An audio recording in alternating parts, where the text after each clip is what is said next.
Hello, everybody, and welcome once again to 3Y TV. And tonight, the OSCA Sportsman Series heads to Kansas is for the, where is the race? What is it? Pirate?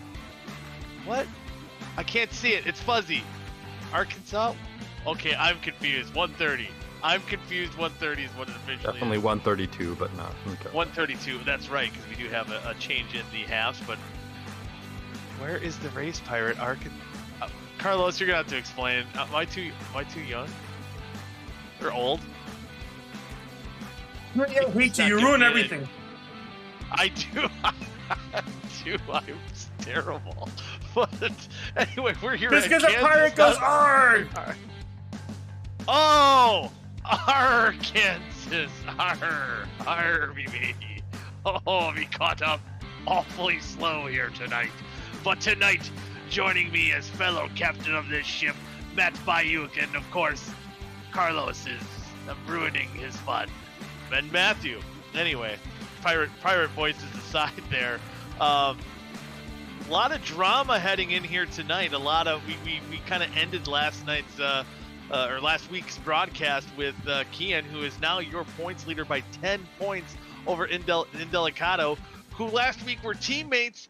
This week, they're going to be a little bit lineup shaken as Kian decided to leave Shift Esports, now joining the Wall-E Racing ranks in the number 9 machine. We'll get a look at that car in a little bit. But Matthew, quite a week, and this could be a potential for some fireworks here tonight. Absolutely, it was a lot of butting heads last week in the closing laps. Most of the second half of the second half of last week's playoff opener led to some hard feelings. Kian is now racing for Wally, and honestly, that's going to lead to a more exciting run to this championship with Kian and Delicato only separated by 10 points. Gloves are off now. They don't need to be careful around each other as teammates. They are racing for separate teams, and the bad blood is definitely between them. Yeah, and this is the first time we've talked about this. If we remember going back to last season, we even brought it up during media day. Before we started the season, that these two guys always kind of rubbed each other the wrong way a little bit. Their personalities maybe clashed a little bit, and now that they were joining forces at the beginning of the year, being teammates, how would that work? It lasted almost the whole season. Now that we're into the second race of the chase-offs here, things could get real exciting. We'll have to see how that plays out tonight. But again, we do have two halves with 44 laps apiece, and the top 14 will invert. And oh boy, Matthew, Yeah. How about those? Yeah. I love them. You guys can make up some ground here tonight, though. I mean, it's Kansas.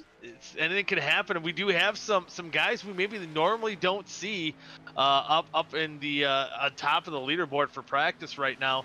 Cooper Johnson, we've always seen him fast. He was the supposed underdog, even though one of the better underdogs we've ever seen.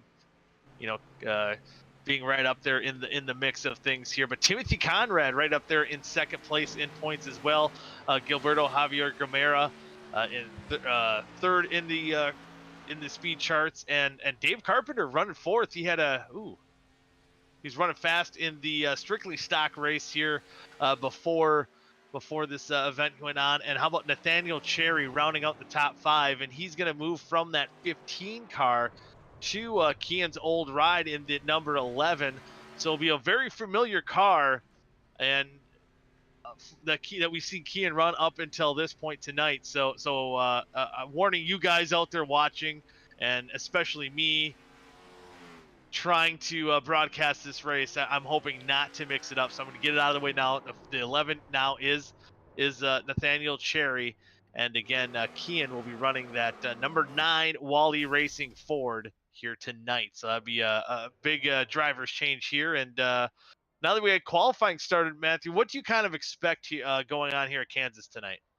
Yeah, based on from what I've heard a lot during that practice session, passing's going to come at a premium. These guys seem to really be ripping it around the top side.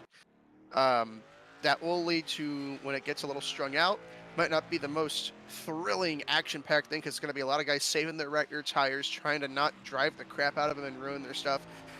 But, you know, if some guys need to make some urgent moves, you might see some slide jobs for sure. I mean, when the passes happen, they're going to be pretty exciting. They just might not come often. You're going to see guys taking swings early, though, because once they do get strung out after a few laps, it's going to get harder and harder as the run goes on.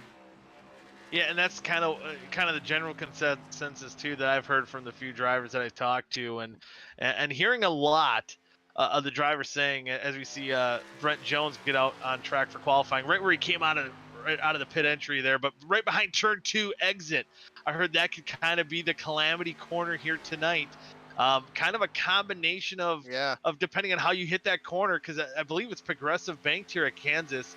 So if you hit that wrong, you either push up or you get loose. Either way, that's where a lot of action could happen tonight. I already saw I was watching Cooper Johnson. As you were saying it, he was just about drifting out of turn 2 on his warm-up lap. And I'm sure just about anybody you flip to is going to be wheeling it. And that's the way you have to be fast too. I mean, if you're stable off turn 2 on your qualifying lap, you might not be going fast enough. You probably have to be in the pedal to the point to where you do need to correct it a little bit to carry as much speed off as you can. And that's just for qualifying. If you do that during the race, you're not going to make it further than 10 laps. Yeah, it's going to be a fun one to watch for sure, to see how these guys manhandle those race cars. There's going to be a lot of different ways to do it. And one way we see Indelicato, our regular season champion, and right now second place in points. See all those win badges. He's choosing to run the old Kyle Larson, Harry Gant line, high, wide, and handsome. And right now we'll see how that first lap is. Looks like he's looking pretty smooth up top there. Yeah, he's always been a bottom feeder because he knows that's best on the tires, but Indelicato loves running the top side. It's more fun, and in situations where it's about car control and being aware of your vicinity to other objects around you, he thrives on that. It's just not usually the preferred line, but it's definitely a line he likes to run. Apparently Cooper Johnson likes it too, because Cooper Johnson's got the pole by almost a whole 10th right now. Yeah, he's been on point in speed all night. Winning practice, I guess you can say, quote unquote, and right now holding the top speed for qualifying. There you see Kynan Jones, the land shark. He's right now currently scored 13th on the grid. There we see Dylan Jones. He's not running the throwback this week. Where'd the Michael Waltrip? Maybe he's but he jumped to second. He jumped to second on the board. See, I was gonna say he's shaking that bad juju out of there, and looks like it works.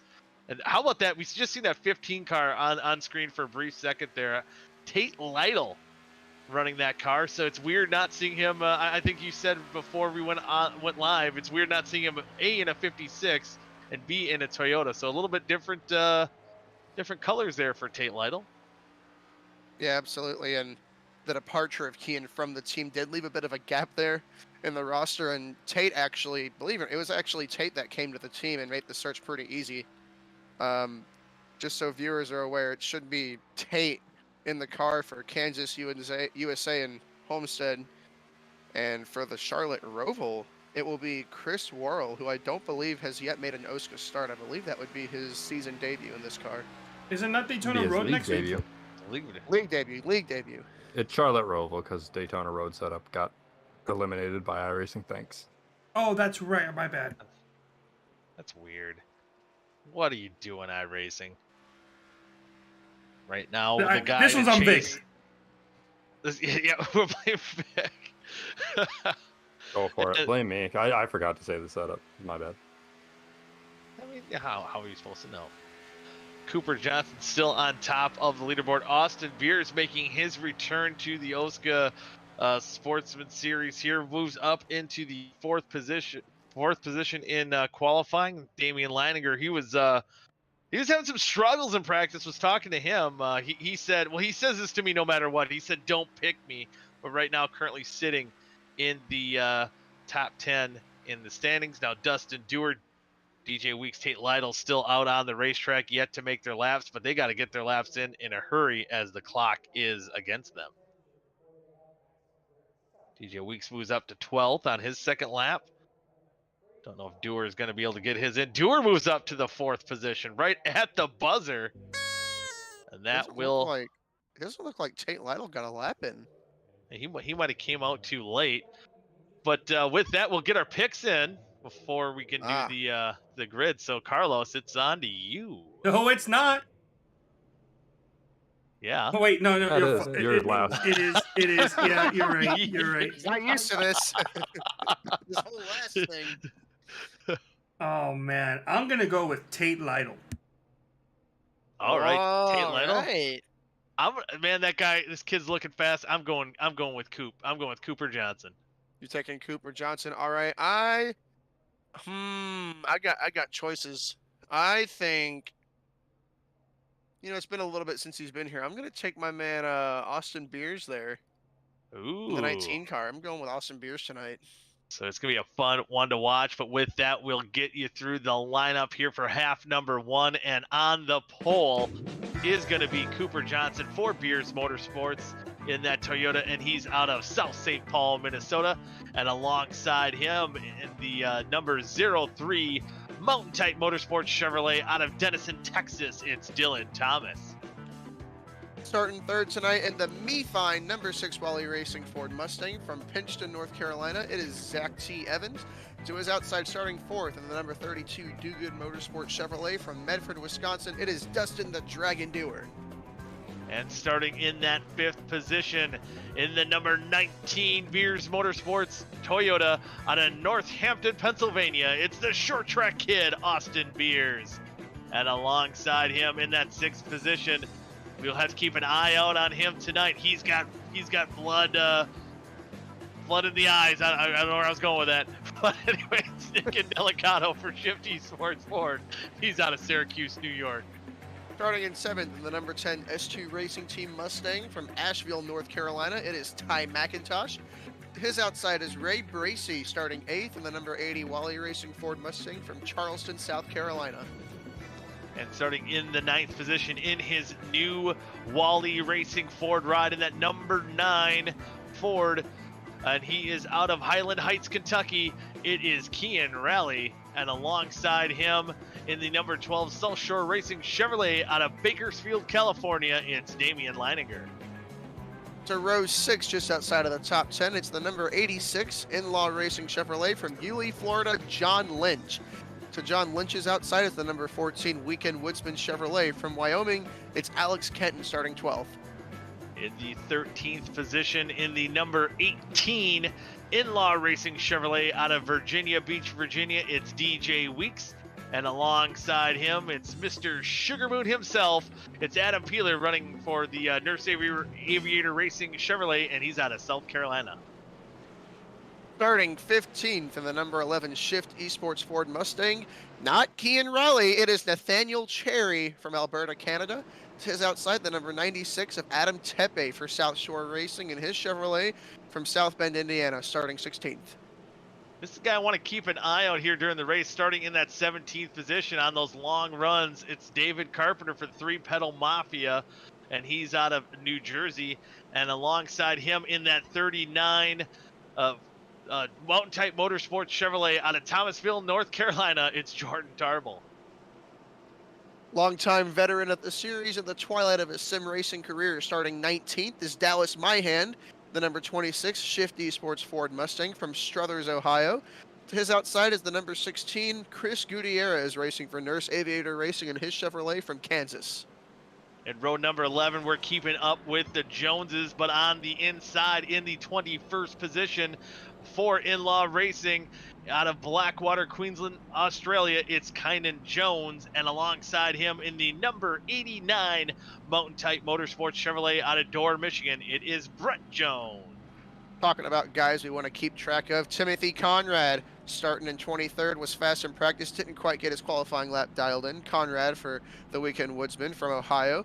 To his outside is the Rocket Man Seth Rawls in the number 25 Shift Esports Mustang from Peabody, Massachusetts. In the 25th position in the number 5 Weekend Woodsman Chevrolet out of Rochester, Pennsylvania, it's going to be Cody McLean. And alongside him, he's no newcomer, but I think it's first start this season in that number 15 S2 Racing Ford out of Lakeview, Oregon. It's going to be Tate Lytle. Turning out the back of the field now in row 14, not setting laps, number 99 of Gilberto Javier Gomera for S2 Racing Team in his Ford Mustang from Massachusetts. And all the way at the back, starting last tonight, is Rashid Coles in the number 72 three-pedal Mafia Toyota from Brooklyn, New York, filling in for Aaron Leineman. And that is your lineup for Where is the Race, Pirate? Kansas 130, half number 1. Gonna be getting underway good. here shortly. See, One that more do it pace good? lap. One more pace lap. One more pace lap. Barney's giving him the 1 to go signal. 1 to green. Final point. There you see the drivers highlighted in yellow as your chasers. There you see the standings going into tonight's event. It's a lot to be had there. Again, that heated battle with the top 2 guys, the drama going on in this race. Now, and one thing you got to think of, Matthew, are any of these guys that behind them, like Leininger, that's not too far out, Johnson, Oh, yeah. McIntosh, are they there going to be potentially feasting on if this battle gets a little too serious? Oh, absolutely. You know, I was going to make mention of that. Leininger is not, I mean, he's only 10 points behind Indelicato, and Cooper Johnson and Ty McIntosh are tied for that 4th spot. The top 5 in this championship fight, all still within 24 points. It's still a very close top 5. And then if you even look a little further down, you don't have to go much further to get to Tepe, Rawls, and Gutierrez. And it's still early. I really wouldn't count anybody in the top 8 out. From about Robert Hill back, it might be more of a long shot because of how that first race went. Still plenty of racing to make up points.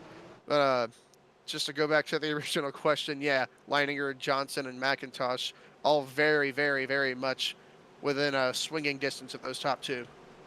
And we'll see how it plays out here tonight at Kansas as we're ready to get going. Green here in half number 1. Again, 44 laps, top 14 invert. Pace cars, trucks down on pit road. And green flag is out. Cooper Johnson leading the field to the green flag, but it looks like Dylan Thomas on the outside giving Cooper a good run off the start here. But going into turn 1, I think that inside line's going to prevail. Oh, Adam Peeler spinning. He's in the wall. Oh, he's okay, though. Well, the rest of the field's okay. No caution, and Peeler some heavy damage to that 13 machine in that spoiler area.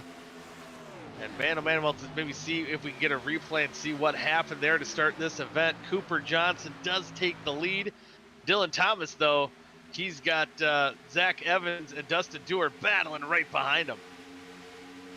Yeah, and I think that top lane is already showing its dominance. You'll see, oh, and Delicato is in the wall, and Delicato hard in the wall, and they're wrecking. I think everybody's going to keep it straight, and Delicato is all the way in the back of the field up against the outside wall, and that car is junk. Man, oh man, what a turn of event. Ooh, we see, I was almost going to say Keehan, but it was Nathaniel Cherry and Peeler getting together going in. That was the wreck to start the race. We've yet to kind of see what happened to Indelicato. And man, you know, for how much Indelicato dominated the regular season, this start of the chase-offs here, it's been giving him fits so far.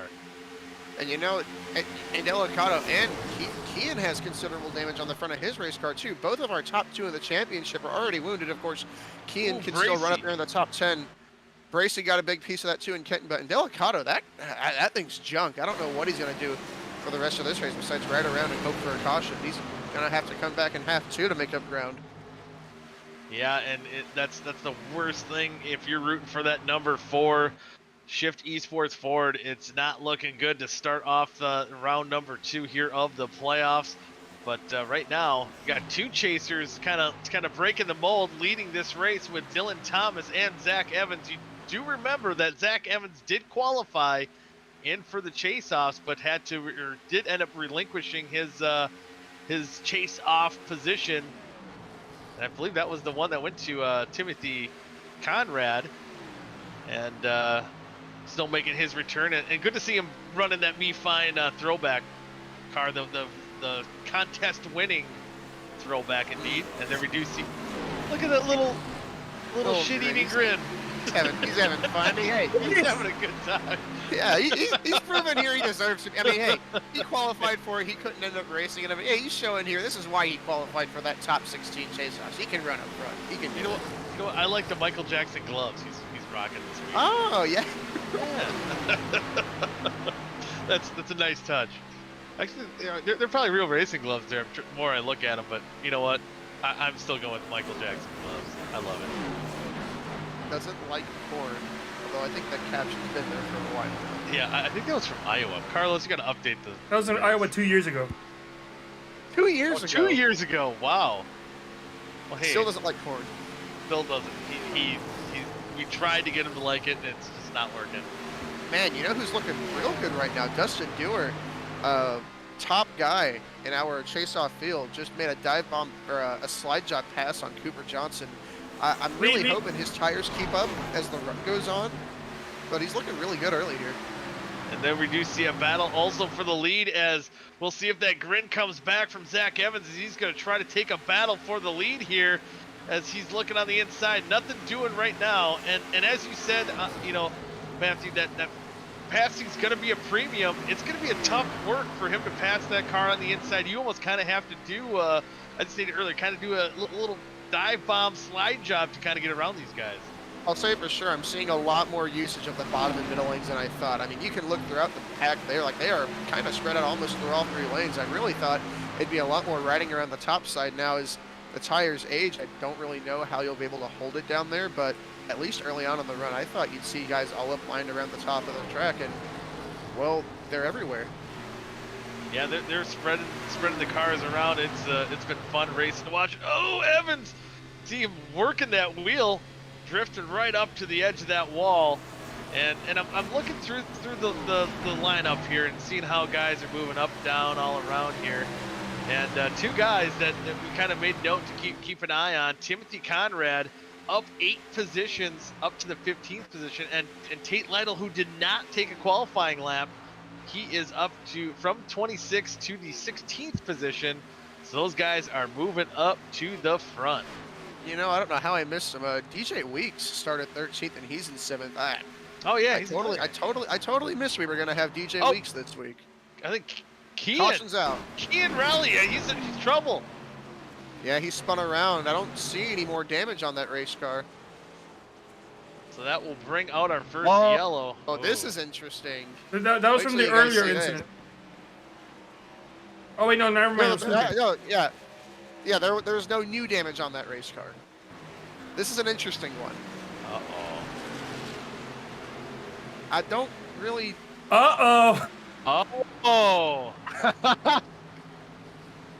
It looked like Cherry had a good run and just didn't lift. I think he just drove straight through him off the corner. He wasn't going to check up. Here, a lot of apologizing going on. Yeah, and I kind of do like the comment. I believe Kian said he's kind of a sitting duck, and I think after all the drama that went on last week, he probably knew this was the position he was going to be in, and really, it wasn't anything malicious by Nathaniel Cherry there, but you can almost say just not cutting. You know, he had a better run, and he was going to take it. He had nowhere else to really go. I'm sure if he had the opportunity to miss the rear bumper of the 9 car, he would have certainly done so. But being what happened, oh well. You know, if it like was maybe one of those. If it was truly accidental, sometimes you get such a good run off the corner, and there's a guy in front of you. So you just have that run, and you really don't want to slow down for them, and you got to make a split-second decision. Do I run in from the top, or do I try and go low? And it all happens so fast. But I know the feeling when you get a great run off, and you just want to go somewhere with it, and there's nowhere to go because there's a car right in front of you. Oh yeah, I've been there too. Otherwise, I'm like, oh, you cut up in front of me, I'll let you know I'm here.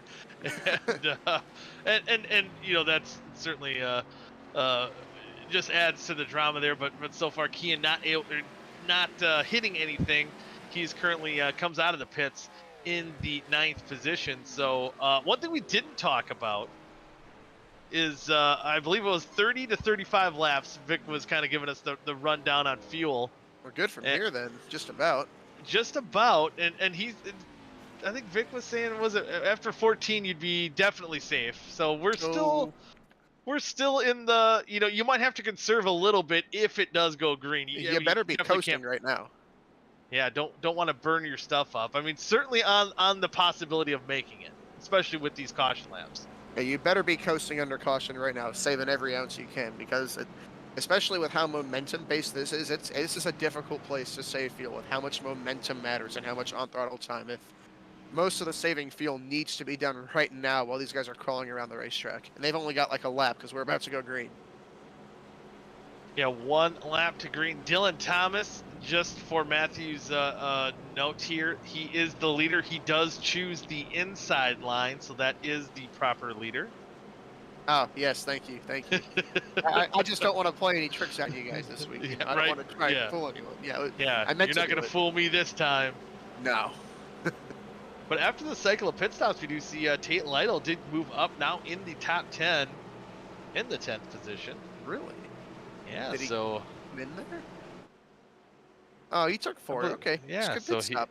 good pit stop for the S2 Racing Ford. Maybe he's got Kian's old pit crew. I'm kidding. Maybe I don't know. I don't know if those guys follow him or not. I don't know. Yeah, it's a big team shakeup at Shift Esports. We're ready to go back racing here on lap 14. Green flag is back out. Dylan Thomas leads him to the green flag. It looks like, ooh, a little wheel spin maybe for Zach Evans. Good start for that bottom line to kick things off here. More importantly, Dustin Dewar getting clear of those guys. He was fast quickly early on in that last run, and now he's through to second already.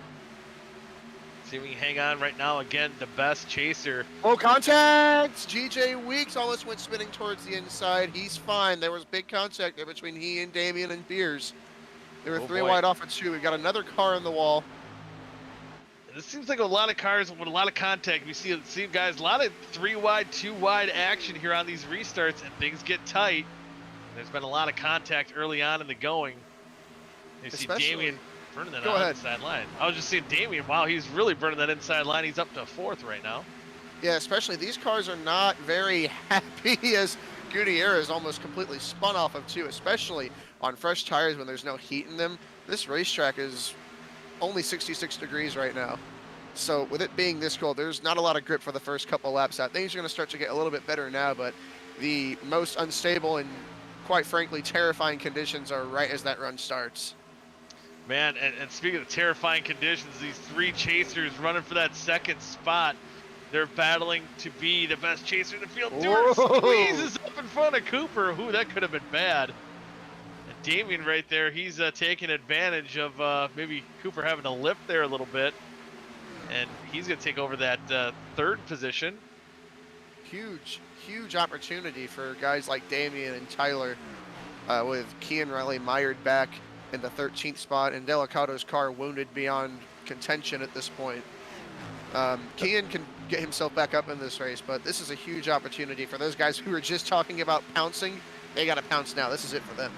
Yeah, and just to note that in Delicado back in 27th, he's almost a second off the pace of these lot of these top guys, and him and Ray Racy 27, 28, 2 chasers who got involved in that early incident or early contact, kind of over a second off the pace, and right now just hoping to salvage something here out of half number 1.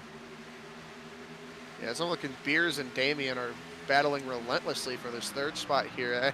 They just about touched there as we started to dive off into turns 3 and 4.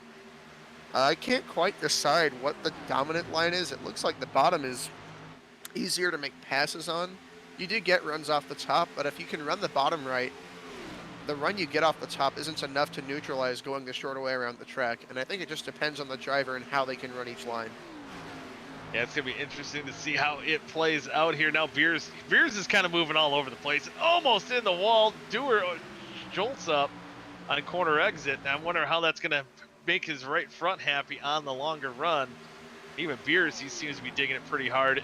And that's one thing. You have two guys we've seen have speed all year in Dylan Thomas and Austin Beers, who are not in these chase-offs. And you got guys like Dustin Dewar in 2nd, Damian Leininger in 3rd, who is right in the mix of it. How hard is it to keep yourself in check, not to overdrive the car, because you have these guys in Beers and Thomas that all they're going out there is for the checkered flag. They're running hard. They don't really need to save anything for anybody. They're just going out there for checkered flags. How hard is that to kind of keep yourself in check if you're a Dewar or Leininger? Well, if you're Dewar and Leininger, I mean, it falls on both Dewar and Leininger and Dylan Thomas and Austin Beers. If you got nothing to lose like the 03 and the 19, you're up here running in the top 3 fighting for the lead. You want to go win the race. I mean, in the end, why does anybody sign up for racing? They want to win, right? And if you're Dewar and Leininger, you know, you want to go up there and win the race because there's points on the line. But they know that these guys don't have anything to lose. So you need to be careful. You have to think big picture here. Of course, it would, in a perfect world, if you're not in the playoffs, the guys not in the playoffs would give a little bit of leeway to the guys that are. But as you can see here, that is not happening. These guys are racing like their life depends on it. And I would say at this point, it's 3 cars under a little blanket for the lead now. Yeah, Dewar looking on the inside for that race lead. Yeah, if there's any tire-saving strategy, it is not with those top 3 cars right now. They are giving it their all. You see Dylan Thomas running high. Damian running high, wide, and handsome as well. Dusty gets a run on the inside. And Beers is right there. I mean, it seems like he's just waiting for that opportunity to get a good run. But as Dewar looks like he's ever so close to make that pass on Dylan Thomas. But here's that calamity corner. He's going to push up on corner exit. Dewar actually took a really good exit there. Yeah, he's pulling up along. Yeah, I think Dewar looks faster right now, honestly. And as he looks faster, Austin Beers has been chipping away at his left rear the whole time. They are getting very close at the same spot at the racetrack every time. But as these guys battle, Damian's starting to get closer. And really right behind Damian is DJ Weeks and Tate Lytle. They're starting to bring the rest of the field with them. As Dustin Dewar still trying to work that inside. We're going to be 3 wide here maybe in a minute. Let's see if Dewar can get as good of an exit on that bottom side. That looks pretty good. They're pretty even. Dylan Thomas is going to get that better run on that top side. But Dewar holding on right on that door of Dylan Thomas for that race lead. We're watching the, I'm going to call this the Carlos copter cam here. I like the Carlos copter cam, especially here. You see just how close these guys are getting to each other's bumpers. It seems Beers has either maybe used a little bit more than he could have, or at least he's backed off, because right now those top 2, they're in an absolute stalemate. I think Dylan Thomas is finally going to get the best of Dustin Dewar. Running on the bottom like that, I don't know how much your tires can take, although, you know, historically the top line is worse on the tires. So, I don't know if it matters which line you take. I think it's just the harder you drive, the more you're going to hurt the tires, and that's not exactly rocket science, but usually it's a preferred line.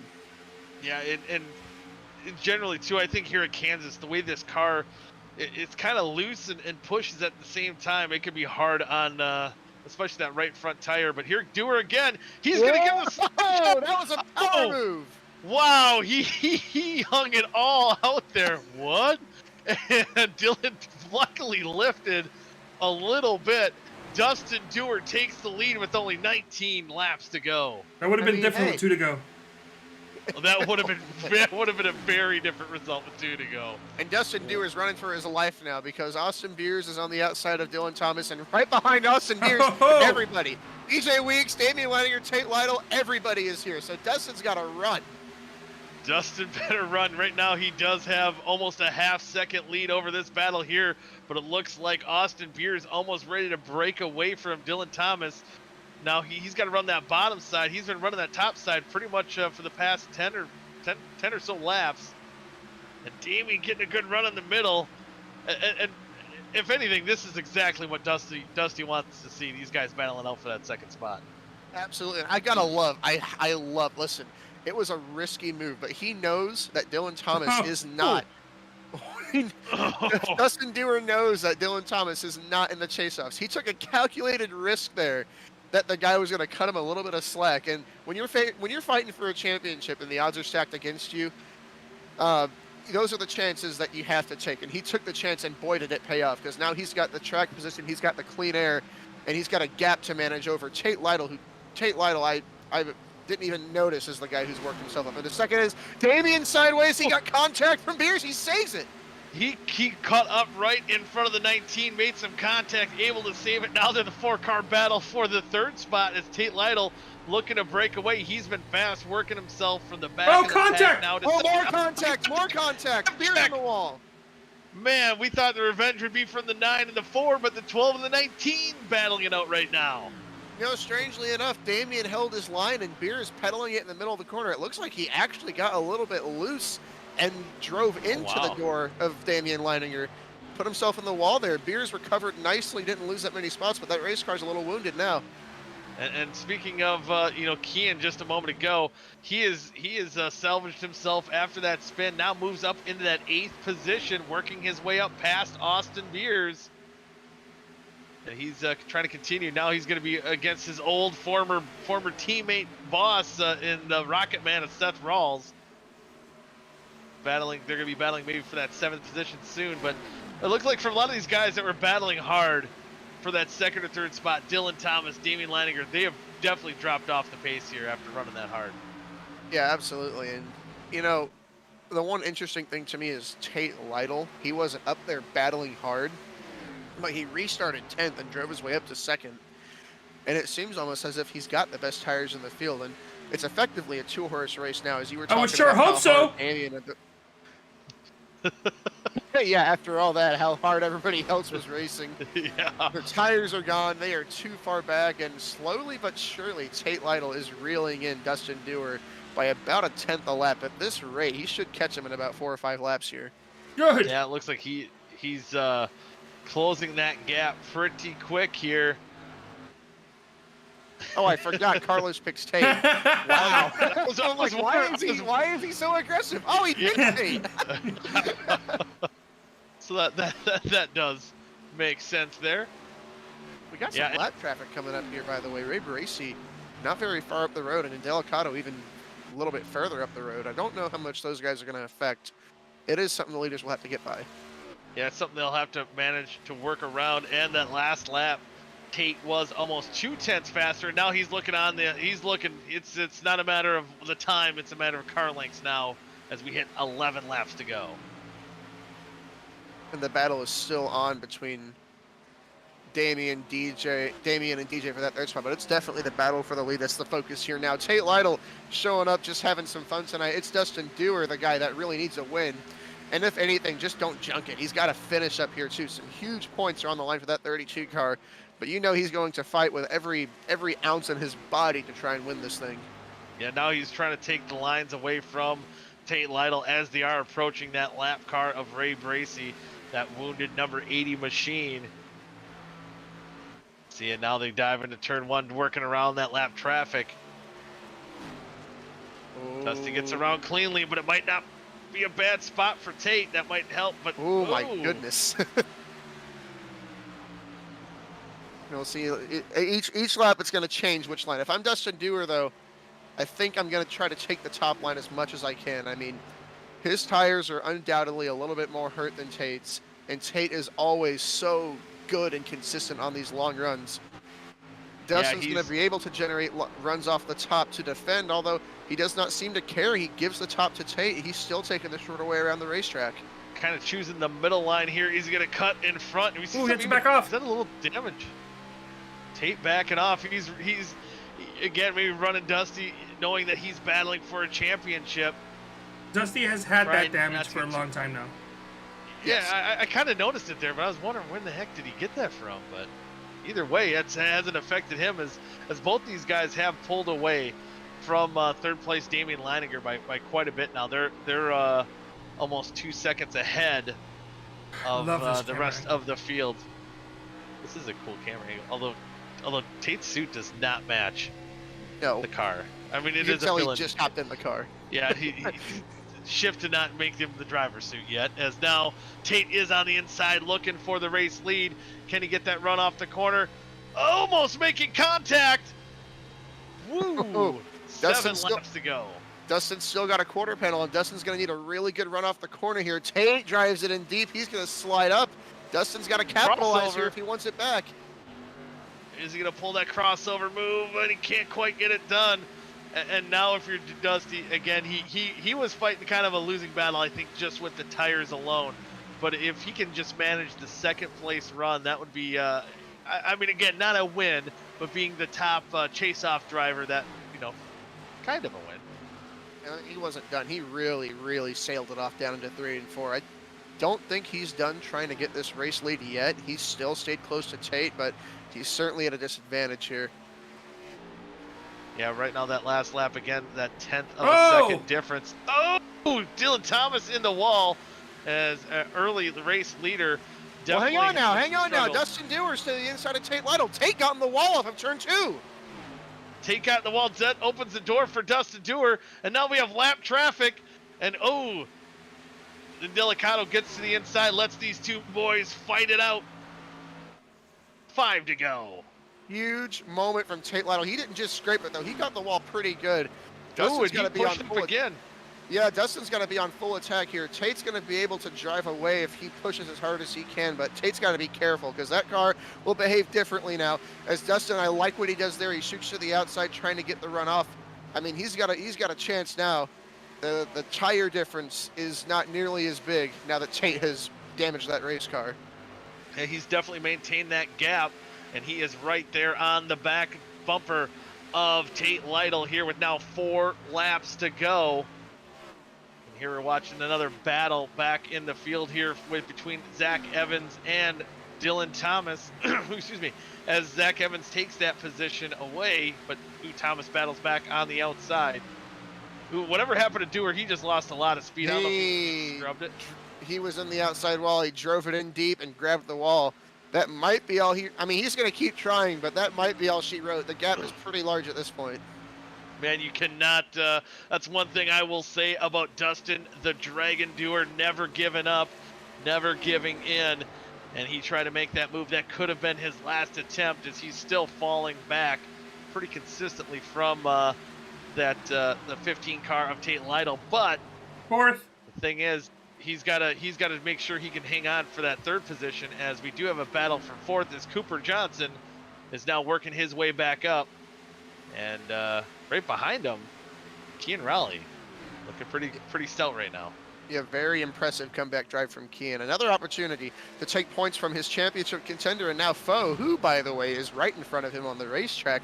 I don't know if Nick Delicato is going to stoop as low as to really get in his way too much as a lap car, but I'm going to look at it here first. I mean, you never know. I mean, it could be one of those. I'm going to be a minor inconvenience for you. Definitely a case here, as now we get ready. Absolutely, it is.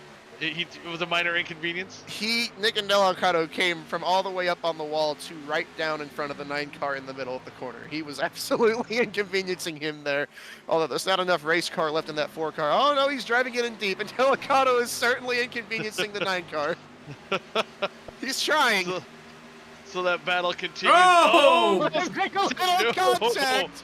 Oh boy, and here we are on the white flag lap, coming out of turn 2. We have a battle for second. Nope, we do not. Never mind.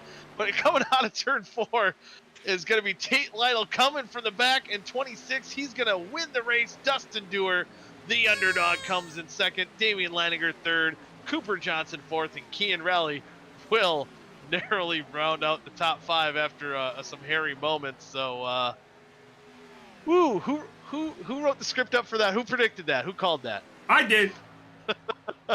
Hey, yeah, you did. Yeah, you did. Oh! And how about that? No, I think those guys were giving each other an attaboy for an awesome race between Tate Lytle and Dustin Dewar. That was a heck of a battle to round out half number 1. And again, the top 14 will invert, so the Rocket Man Seth Rawls will take the top spot here for half number 2. But with that, Tate. we do have Tate. We'll get him in the booth. And man, oh man, it was you had to come all the way from the back, Tate, to do it. And you had to battle my buddy Dusty there, but you got her done. How'd it feel? I know. I felt bad passing Dusty, but he raced me clean.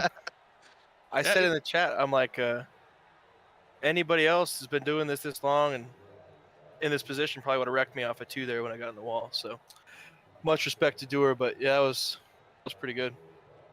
So what we seen, especially before you kind of got up there in the top 3, top 2, there was a lot of battling going on in front of you. Was it just a point of just waiting to kind of pounce and save your tires and get that good run at the end?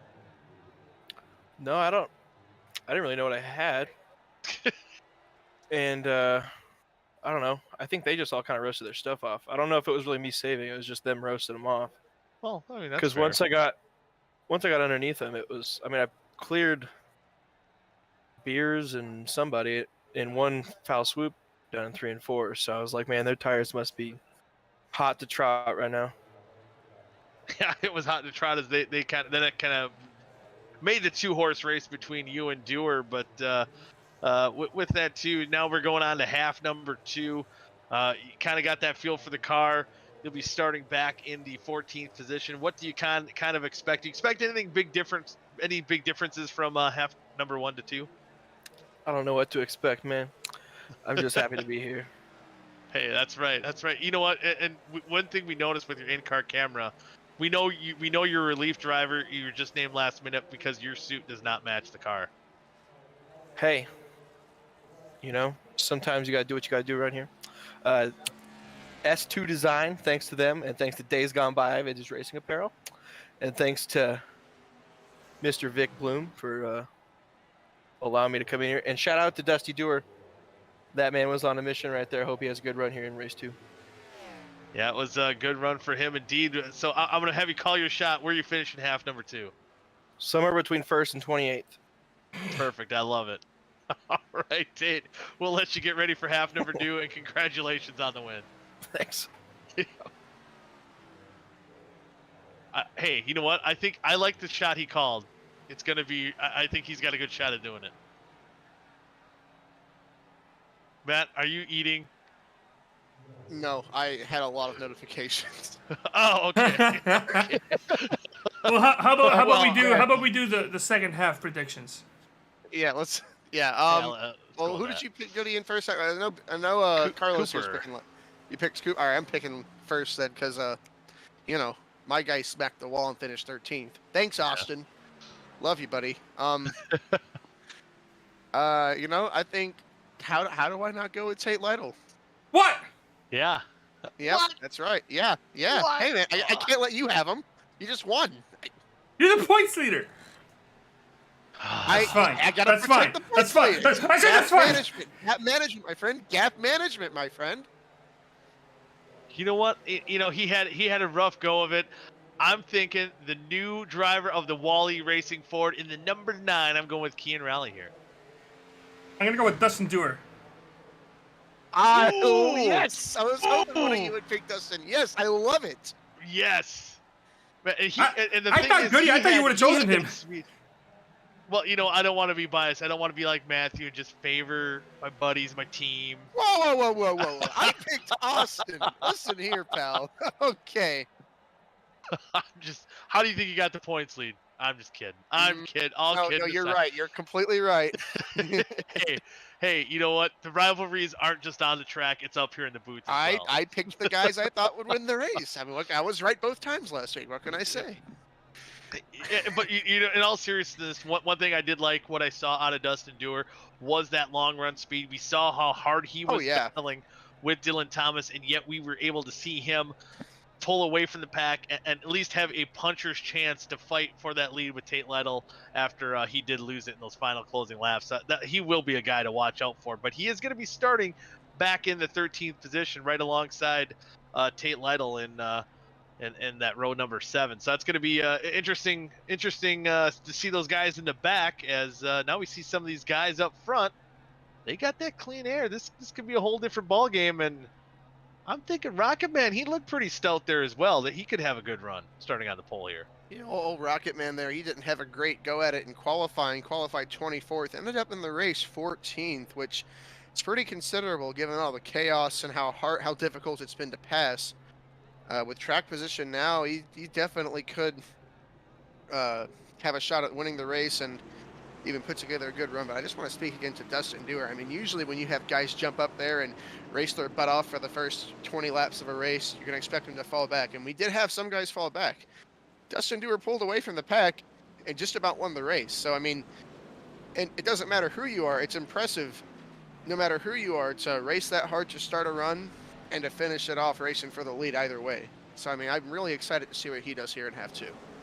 Yeah, and one thing I think if you're Dustin Dewar is not to get overzealous, knowing that you have that speed to try to work your way up to the pack and kind of pull something that we've seen for a lot of those guys that were battling right in that middle of the top 5 and burn their equipment off. You've seen Tate even said it. He wasn't saving tires, quote unquote. He was just not burning his stuff off like the rest of these guys. So that's definitely something you can easily do here tonight. And with a lot of these fast guys now, in the kind of in the mid pack here, it's going to be an interesting half number 2. And another one that we haven't made note of is starting back in the 27th position is Nick and Delicato, and that gap in points is undeniably a lot larger now. He's probably been he's probably been passed at this point by Damien, probably been passed by Tyler. That 4 car is probably the lowest in points it's been all season long. So aside from a points deficit, he's starting 27th. There is quite a hole to dig out of for that 4 car. No, I don't know Indelicato nearly as much as you do. How much do you think he's almost embracing this now? Now it's flipped, and now he's the underdog. He loves it.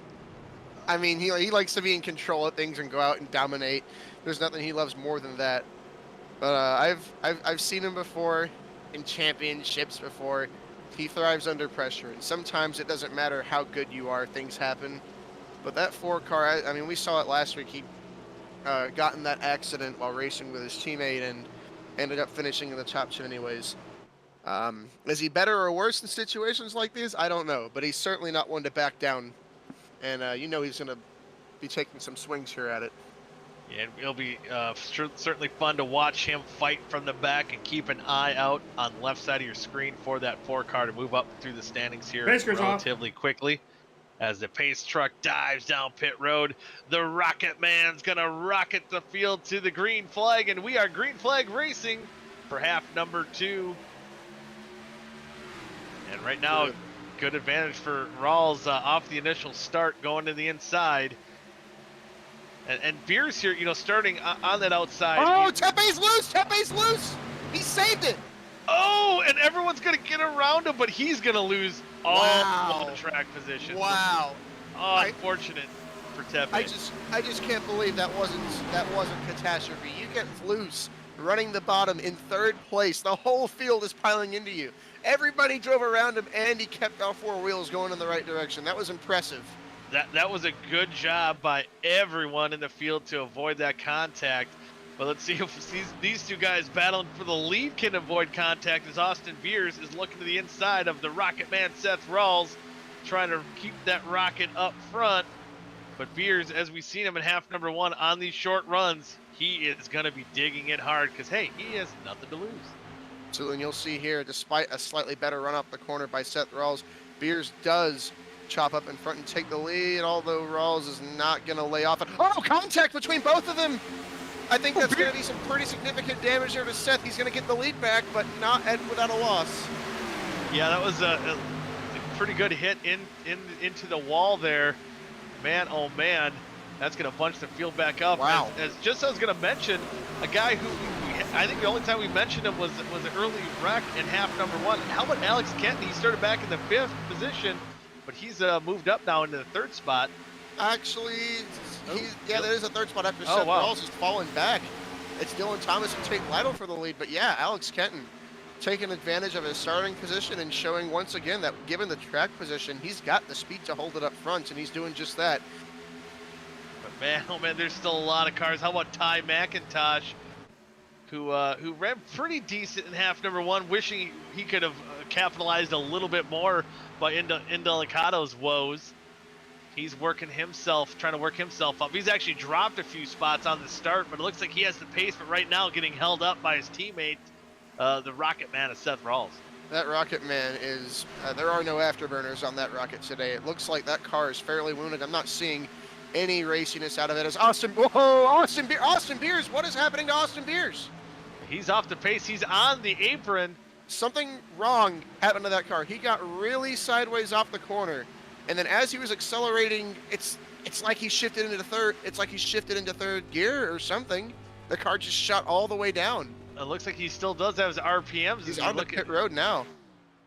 And that's again early for a pit stop if he's trying to do some crazy pit strategy after maybe burning up his tires, but maybe enough damage on his car where he feels like his car would not be competitive the way it's running now.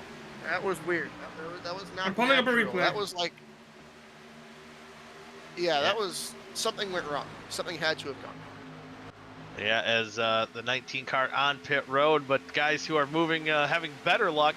Tate Lytle up to that 4th position, up 10 spots. Uh-oh. Yeah. Something in real life must have happened. I'm not seeing this is what happened next in the corner. Yeah, he just hits the brakes out of nowhere and pulls off.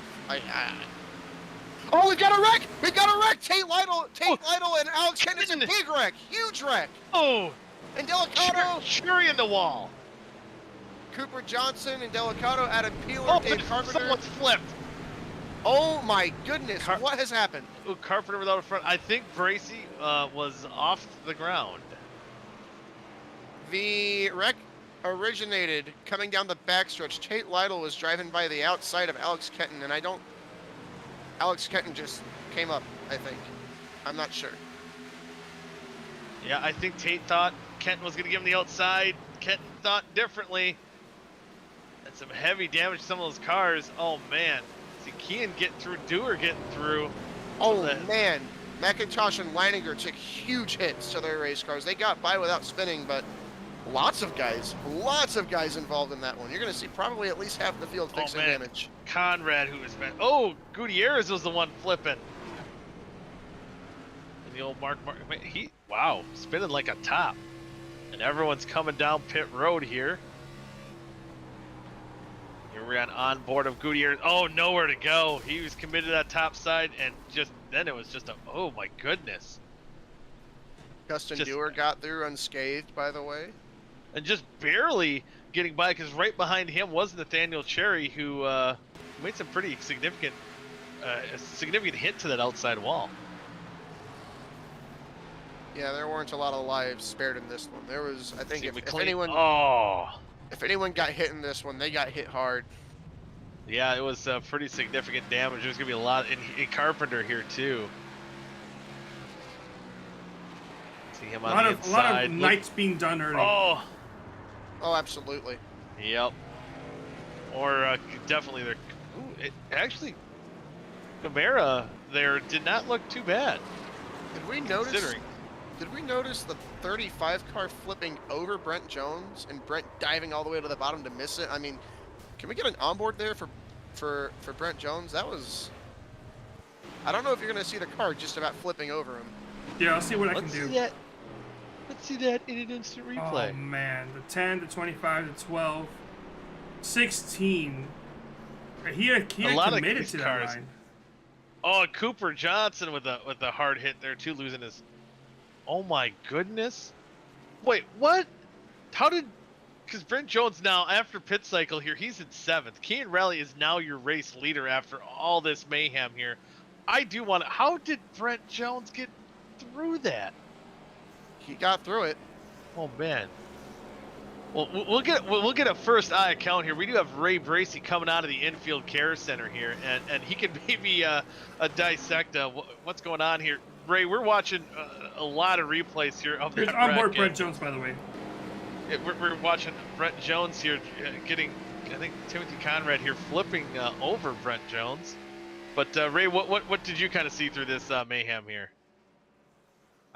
I didn't see enough at the right time, apparently, and I'm just heartbroken. Yeah, and man, you know, being a chase-off driver here, it was just it was a really rough night because you got kind of collected right away early on in the going half number one, and it's got to be pretty devastating after having some probably pretty high hopes to rebound after last week. Yeah, I was really hoping this would be the race. Like, I just had an unlucky race last week or something.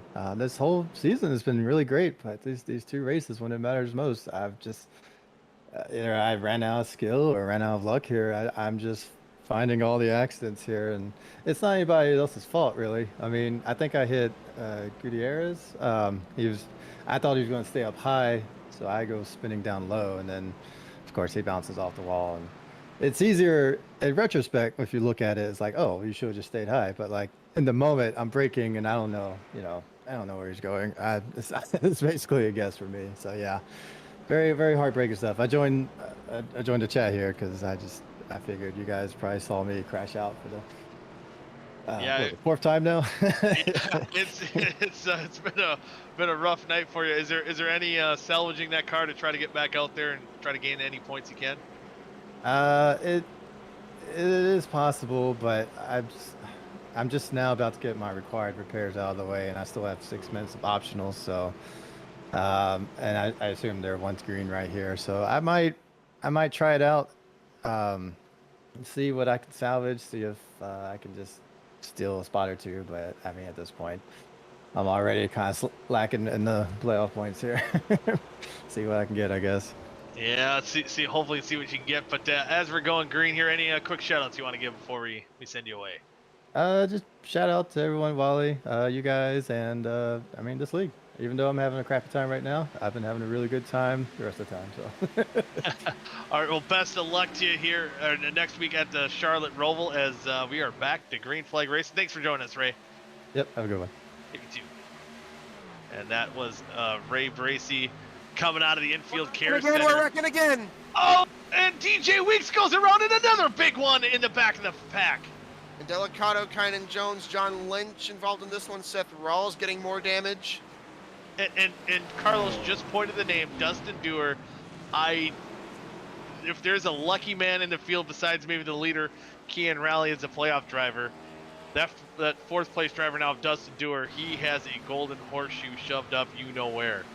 DJ Weeks just lost it, and it's not the first time we've seen it. He was running that middle group. Brent Jones right next to it again. Right, and yeah, you know what? I think him and Dewar are sharing that golden horseshoe here tonight. Unfortunately for our friend Brent, he didn't quite get away clean this time. Oh, he didn't? Oh. No, Well, he got a... In contact between Dallas Myhan, DJ Weeks, and Dewar narrowly missing that. Man, oh man, and Tepe. Oh.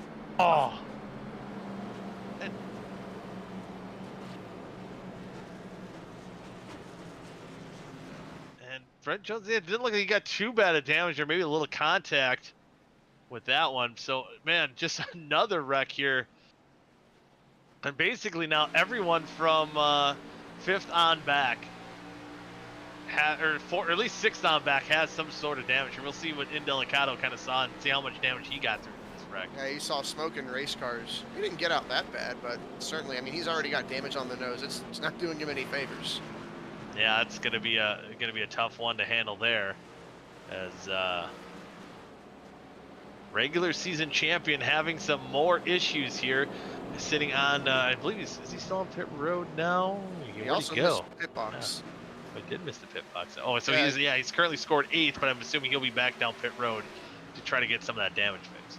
I don't think he's used to having one of the first pit stalls. Oh yeah. Look at that narrow miss for Dewar there. And you know, for that matter, I think Myhan got away relatively unscathed too. Yeah, just spinning down on the inside of the track there. I believe, was that him in the 26th there? Yes. And you know, Dewar has that camo car, and maybe people aren't seeing him, and he's able to sneak by this wreck here. Man, that car backs up any sooner, Dewar would have been involved, and that would have been, I think, even a lot more cars involved in that wreck. Tepe riding the wall there. Man, emotional support pick. Gilberto Javier Gamera gets some damage there as well. Kind of Jones, Cooper Johnson. I guess Netcode's the wall there. Seen some sparks fly. Didn't know that was possible. Yeah, so he was a good 6 inches from the wall, but you know, that's still enough friction to cause sparks. You know, sometimes when we have races, it gets to the point to where it's easier to count the guys who haven't been involved in accidents. And looks like just the top 4. Top 4, and you know, Dallas maybe not having much damage, but yeah, generally the top 4 I think have steered clear of any damage here. So again, you know, our points leader coming into tonight, new team, new look, still the same place right now, up front, leading this half, and all the carnage that's going on behind him, between him and Dewar, they're definitely licking their chops right now. Yeah, and it's a huge night for Kian coming back to finish 5th in that first half after Indelicato finished so far down. And now here we are again. He's leading the race here. Indelicato's car, not as wounded as it was in the first half, but I would say any chance he has at winning this one's out the window after being involved in 2 accidents. He had Damian Leininger right behind him. Damian's car is 7th, but wounded. Ty McIntosh was kind of close in points. He's currently 5 laps down, fixing damage still, I assume. I mean, Leader's picking right- the top. Ooh. Thank you, Vic. I would have. Are we sure it's the leader? 100%. He said it, so. Vic's the one saying it, so it's okay. Yeah. Trust me, I'd tell you he picked the middle or something. I don't know. I'd tell you wrong. But Kian absolutely having the best of nights on a night where all of his closest competition are having the worst of nights. Yeah, so the point shakeout after tonight, the way it's looking here after lap 16 could definitely be totally different here by the end of it. Ooh, Dustin Dewar linking out for a long time. There he's back. That could have been a huge development as well. But, you know, we've seen guys like Indelicato and even Tate. I've seen him race with some pretty damaged race cars. We've seen him win that last half with some damage on his car. He's came down pit road. He's got that car, I believe, probably fixed as much as it could. He could be a factor still to pull the sweep off for the S2 racing in that number 15 Ford. But we're ready to go back green here. Oh, go ahead. So many times I get damage in a race and I'm like, yep, I'm screwed. And then Tate's got like no front bumper and he drives around me. I'm like, how the heck does that guy do it? Some guys, damage just doesn't seem to affect them the same. They're just that much better. Yeah, I'm jealous of that. And we are back to green flag racing as Dewar and Kian, I think they made contact right on the start there. And now Tate Lytle's right on the back bumper of the 32 as Kian shoots off to a big lead heading down into turn 1. Yeah, Kian got a fantastic push and Zach Evans was caught sleeping. Kian with the big lead now. Dewar clear Dewar once again. All right, we got 2 drivers in the Invercare Care Center. We do. Yeah. We'll wait a little bit here till the field clears out here on this initial restart as we get going and leading the first lap here after the green flag Kian rally. And that battle will still continue for that second spot between Dustin Dewar and Zach Evans.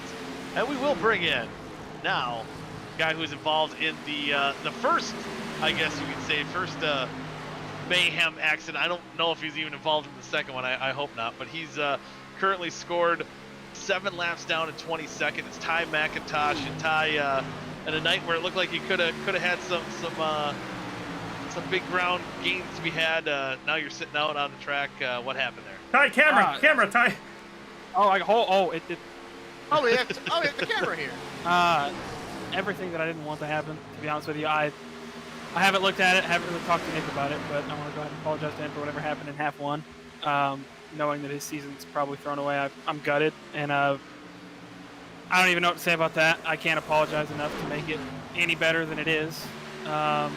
Just chaos, and that second half was bound to go badly with everything that happened at the front. I don't know what happened. We all were driving with zero regard for each other, and yeah.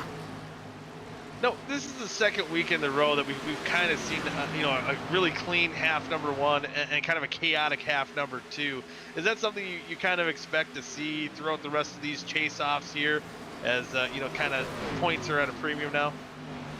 I mean, I think it's a mix of points at a premium, and then last week it was because it's the night race and there's no passing, so everybody has to take every chance they can get, and some of us kind of went a little too hard, and I think it was the same thing here. And I feel like it's not the nighttime setting itself. It's just where everybody has to race and take advantage of everything, that if you don't, you feel like you're not going to be able to do it later. And we just got to learn to be patient. And the first half's fine, and I feel like it's been that way, like you said, last week and now this week, but it's just frustrating. Yeah, it's something definitely that it's a frustrating thing to be a part of. But next week we head to the Roval. Any what's your I guess comfort level going into the Roval next week to try to kind of rebound after a tough night here? Oh, I'm gonna be honest with you. I needed a good week here to be confident going into the Roval, and I got the exact opposite. So we're gonna try our best to come back and figure something out. But I don't know, man. Yeah, it's definitely tough pill to swallow, but hopefully maybe that golden horseshoe. Right now, I think it's in that second place driver, Dustin Dewar. It's in his rear end. Maybe it gets shifted to your butt next week.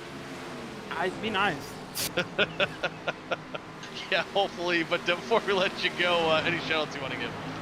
For Harley Dirt, for everything they do again. SR Designs, My Energy, Tate, who's doing a fantastic job for us.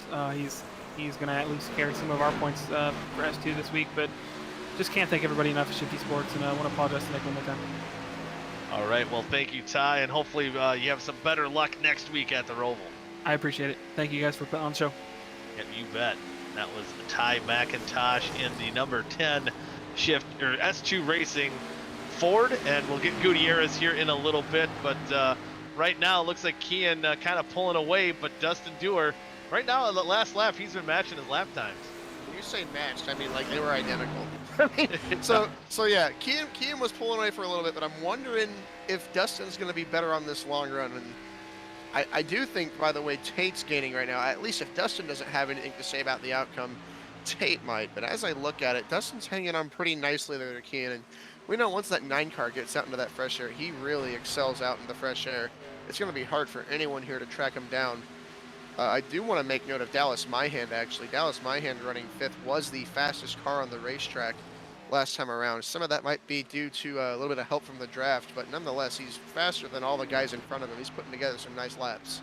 Yeah, and he is going to make that move up and try to battle Zach Evans for that 4th spot. But behind, in the rearview mirror of Kian Rally, there is going to be probably pretty soon here a 4-car battle for that 2nd spot as Dustin Dewar's got a lot of heat from that 15 of Tate Lytle. And, ooh, if Tate scraped the wall there, definitely got off the throttle there. Didn't get the runoff that I think he wanted. He didn't quite hit it, but, you know, I think if he didn't get perp the throttle, he would have. That was the trade-off there. Yeah, that was definitely a close call there for the 15, but we will bring in now out of the infield care center. He's been waiting a little while. We had to make sure that he passed concussion protocols here before he got on the broadcast, and sure enough, Chris Gutierrez, he does pass it. Oh man, buddy, you went for a ride there. Yeah, not the night I was looking for sure. First race was decent, and then first run we got a lot of track position, and the second run just racing hard, and one of the cars came up. I was running up really tight by the wall, and it felt like it was okay. And then when they slid up in front of me, it felt like maybe a little bit of air got taken off, and I got the wall just a little bit. But apparently here, you just touch the wall and you lose all your speed. So fought as hard as we could, and felt like the second half was going better. And then just another classic case of people. I'm getting sick of getting wrecked because people have no patience, to put it frankly. Yeah, it's one thing we brought up as we just seen Tate Lytle make contact with the wall after almost getting by Dustin Dewar for that 2nd spot. But Chris, yeah, certainly, again, we talked to Ty McIntosh out of the infield care center just a moment ago, and kind of the thing we've seen in consecutive weeks where we had a really clean half number 1, and things just get kind of wild and crazy in half number 2. And certainly you fell a victim, a part of that here tonight. And man, I don't know how many times you got hit there as well. It seemed like you were tumbling, getting punched, and it was a rough wreck for sure. Yeah, I mean, unfortunately, I was right behind Cherry, and I don't have a lot of spotter. As soon as he turned into the corner, I was committed, and I saw a 14 sitting sideways, and I literally came over to the all driver and said, "Oh no," because I was on the brakes, nothing I could do. And I hate it for Alex. He didn't deserve that. He was having an awesome night, and quite frankly, he got taken out because somebody wasn't being patient, is my opinion, and I'm going to stick to it. All right, hey, you got to stick with it, but now we go on to next week. We got to stick with it here. Going into the Roval, how much confidence do you have going there? Not a bunch, to be perfectly honest. I'm really not a road course racer, so we'll go to work and try to get to where I'm confident. And we'll do what we did at Long Beach and just try to run a smart race and try to avoid the chaos. Yeah, this is not what I wanted for coming back to my home track tonight. Definitely not what I wanted at all. Yeah, definitely not the way you wanted to wrap up the night here tonight. But hopefully we can talk to you here very soon. I never know, something crazy could happen at the Roval, and we'll be talking to you in a good manner next week. But before we let you go, any shout-outs you want to give? Yeah, just my Nurse Aviator gaming team, Adam on Twitch, and my buddy Alex on Twitch with Mr. Bushy. Yeah, thanks for them bringing me in, and nice guy Chris is about to go away. That's all I'm going to say. All right, I like it. Take those gloves off and let's let her eat there, Chris. Yep. Have a good night, guys. Thanks for the broadcast. Yeah. Hopefully good things next week. Take care. Yep, you bet. Have a good night. Bye. Chris Gutierrez coming out of the infield care center, and sometimes, Matt, that's almost the mindset you have to have. After you have a tough stretch of races, getting kind of knocked around a little bit. Sometimes you just got to go in there with a different attitude, and sometimes, hey, maybe even being aggressive will kind of pay off for you. Let's do something different. I mean, I've had it for the longest time. Have a bunch of races in a row. I'm just trying to take care of my stuff, and no matter what happens, and no matter what I do, something bad happens. So you just a change in attitude, a change in game plan. It might not be something you're accustomed to, but if you're doing something, and if the bad outcome keeps happening, whether it's your fault or not, change it. Change is always good. Sometimes it's what you need. Yeah, and it maybe helps that mindset going into to the races week in and week out, and hopefully we'll see Chris Gutierrez back up front in that Mark Martin throwback very soon. But here we do have a battle. Third position, Zach Evans. Just wanted to mention, speaking of battle, I don't know if the race is totally decided just yet. Keaton's got a good lead there on Dusty, but Dustin's been matching and at times beating and at times not quite beating Keaton's lap times. It's going to be a pretty big effort for him to go up there and close that gap and pass him, but Dustin he's looking good right now. Damian in the wall hard. And keeps it going, but he's going to drop a couple spots there. Maybe lose another here to Seth Rawls, and he does. And it might not even be done yet going into the corner. But yeah, kind of watching there they ran almost identical lap times at last time between first and second. Dewar's been holding on to he's about 3/4 of a second behind Kian Raleigh, and yeah, it's going to be a tall task here with now only 9 laps to go. But again, as far as Dewar's night's concerned, this is probably just about as good of an outcome as he could hope for. That Damian and the wall thing was interesting. Did you guys see what led up to that? No. I did. Yeah, it looked like Indelicato slid up and just about turned himself off the nose of Damian coming off 2. Damian then dove it in deep, and Indelicato backed it up, tried to cut under him, and as he was trying to cut under Damian pinched him off, and it looked like he was going to try and run him below the white line, and Indelicato just put the pedal to the metal and drove through him. That was kind of bizarre. They definitely weren't happy with each other. That's all I can confirm. And those guys, I believe, have gotten into not major scuffles, but definitely have raced each other and have definitely exchanged paint between the two at certain points this year. So I'm sure there's no love lost or anything between those two there. And again, just as we were talking with Ty, we're getting to that point. We're here in the chase-offs, and where every point is important. And it was a gamble by Damian. It certainly did not pay off for him. Yeah, and just talking about every point, Dustin Dewar on track to come out with double top 2s. He did just grab the wall, though. His fight for the lead might be hurt. But Indelicato, who started 27th this half, the damage is already done to his championship hopes. He's got to hold it. After last week, it was going to be a little harder. Now I think you can classify it as it's going to be a challenge for him. But minimizing damage here in the second half, he's only going to lose 5 more spots to Kian. But Kian Raleigh looking really good to start off these chase-offs. After the double wins last week, in position to pick up his 3rd win in 4 races. We've mentioned it multiple times before. Talk to him at the end of the regular season, getting hot at the right time. This is just a continuation of Kian really bringing his A game when it matters most. Yeah, it's going to be interesting, I think, even to talk to him after tonight and what this win will mean for that for Kian Raleigh in that newly minted 9 car for Wall E Racing. And one thing I do have to mention too, for Dustin Dewar, JD Hilltop salvage on the hood of Dustin Dewar's car, getting a lot of love here tonight. Hopefully he's out there watching. Hopefully he's proud of his boy having an awesome run there in the second position. And JD is Dustin Dewar's dad. Hopefully he's tuning in on YouTube at home. My bias is coming in. See, I can do it too. It's now 3 laps to go, and definitely looks like Kian is in control after that contact with the wall. Dustin Dewar, he might have a little bit of, he's still got a pretty good gap between him and Tate Lytle, so he should be safe in these final 3 laps. But Tate Lytle and Zach Evans, they've been digging it pretty hard for that 3rd spot. Just for the commentators' points, I'm rooting for my man Tate. But go Zach, go Zach. Love you, Zach. Hey, you know what? And hey, how about my pick up there in the lead? I just kind of realized that I forgot that I picked him. Good for you. Yeah, right. So I think here between Zach Evans and Tate Lytle. Hang on, didn't Carlos pick Dustin? Oh, yeah, he did.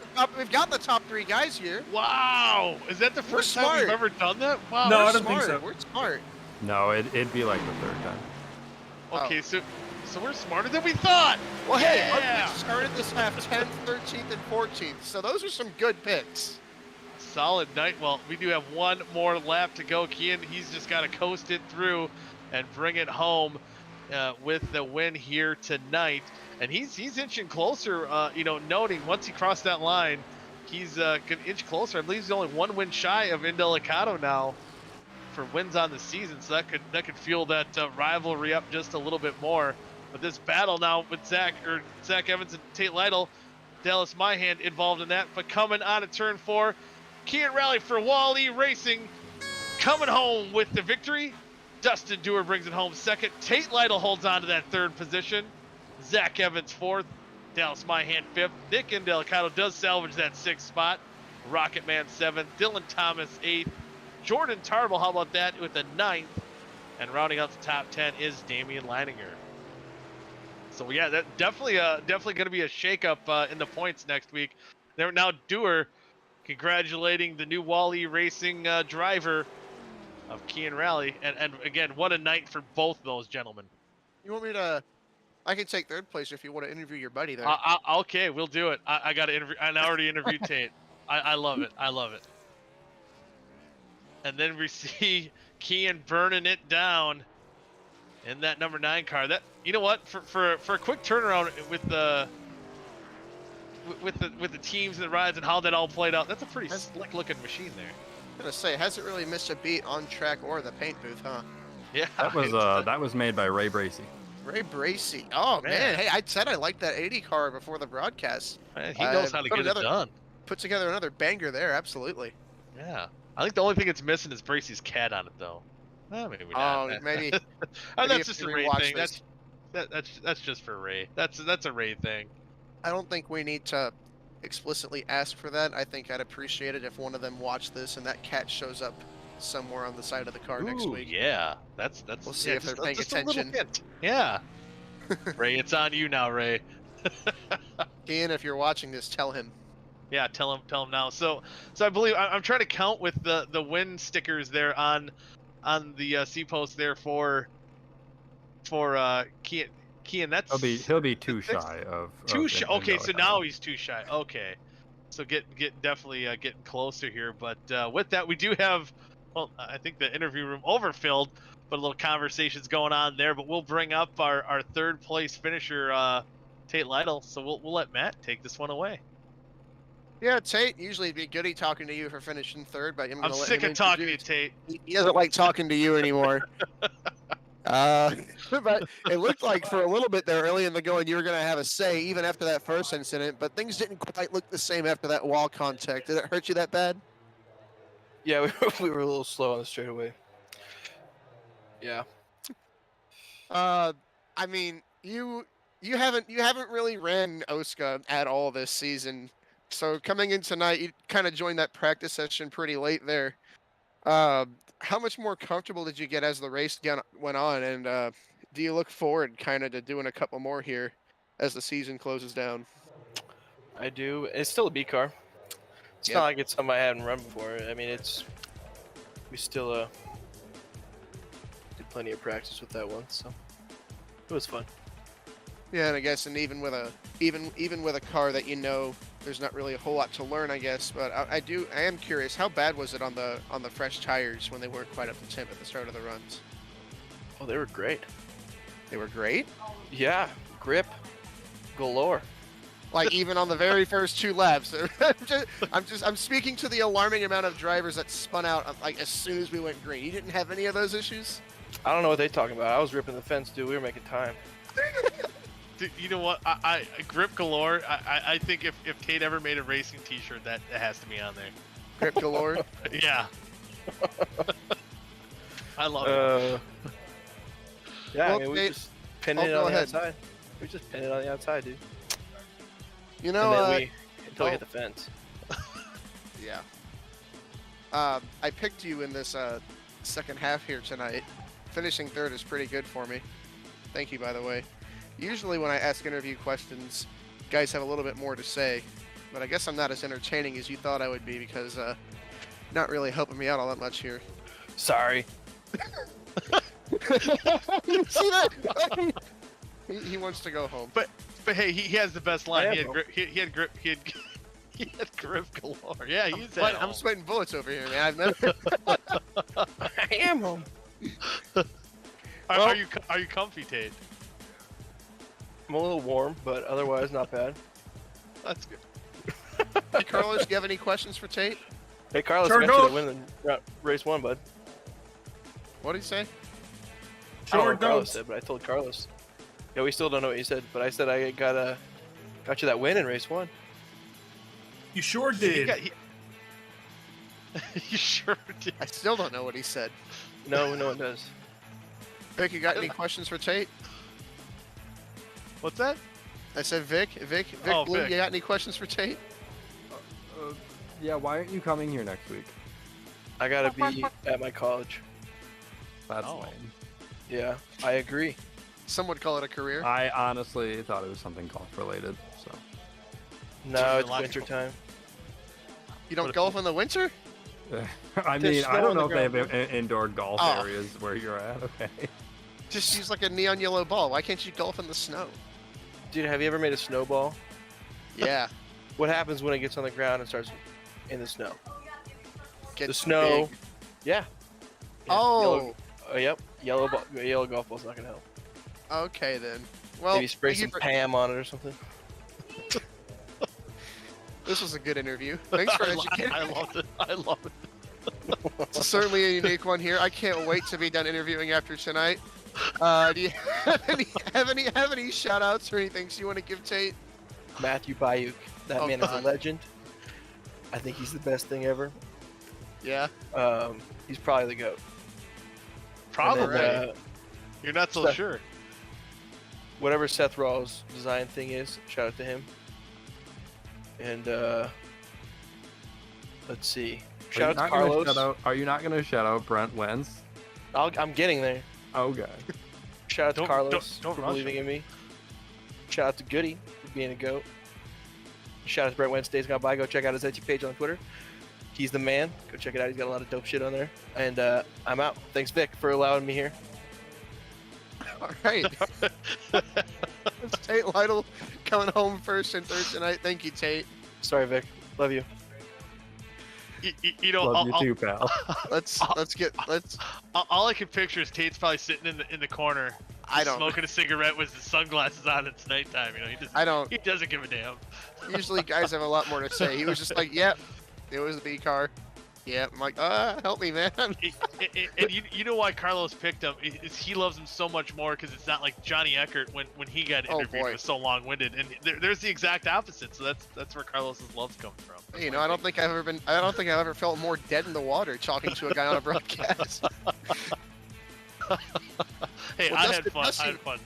Oh, it was fun. Dusty might be a little bit more talkative for you, though. Yeah, we'll see what old Dustin Drag. Oop, we cut him mid sentence. Hopefully, good thing he was talking appropriate. I hope. But we got Dustin Dewar up here in the booth now, and what a night for you, buddy! You came home with 2 second-place finishes, and really, it looked like late in those runs you had a puncher's chance at getting into victory lane. But all in all, wow, man, it's about a picture perfect of a night as I think you could have hoped for. Yeah, definitely the best night of the season. The car was hooked up. I knew I was going to be good. I didn't think I was going to be quite this good, but yeah, both runs, man, me and Tate, how about that battle? Like, that was fun. Yeah, that was fun, and even we even thought up here in the booth that you might have been dead in the water after Tate got by you, but you were certainly laying down the heavy lumber and got so close to get in position to win there. So it was definitely certainly a shot there and to get into victory lane, and essentially too in that half number one. I think if you look at the bigger picture of these chase-offs, you were the top finisher there. Kean's going to be a hard guy to beat for the championship, but being the second place driver, I guess running second, you're going to be the second place guy in the chase-offs there as well. So points-wise, and almost getting those wins, it's got to leave a pretty big smile on your face. Man, it feels good just to have something go your way. That second race, I started not real deep in the field, but 13th or 14th, and I avoided a lot of wrecks. Things just went my way. The seas parted and passed a bunch of cars and got myself in position. But both runs with that run against Tate with 4 to go, I just got into the outside wall in 1 and 2 and really hurt that chance. But I was running Tate back down. When he was catching me, I started saving my tires a little bit. Like, I know Tate's getting here. I'll race him when he gets to me. And so I saved a little bit there for a while, and I was going to run him back down there. It was going to be an interesting last lap. And speaking of that too, how you saved your tires, we kind of talked to Tate after he got the win in half number one, and he kind of mentioned it wasn't him so much even saving the tires when he was working his way up through the field. It was everyone else around him was kind of burning their stuff up, and it looked like you were in that battle with Dylan Thomas in half number one, and you guys were racing each other really hard. And I kind of wondered, once you broke away, how much were you going to be able to manage those tires? So maybe talk a little bit about it, of having that pace and also being able to manage those tires relatively well. It's not always easy, especially at tracks that can chew them up a little bit if you're too heavy in the gas. But that run against Dylan, that's where I was really curious myself. I didn't know what was going to happen. We raced hard. I kind of gave him a slide job to get the lead there. Oh yeah, and, I forgot about that. I held him off, but you know what? We raced hard, and you got to do what you got to do in this league.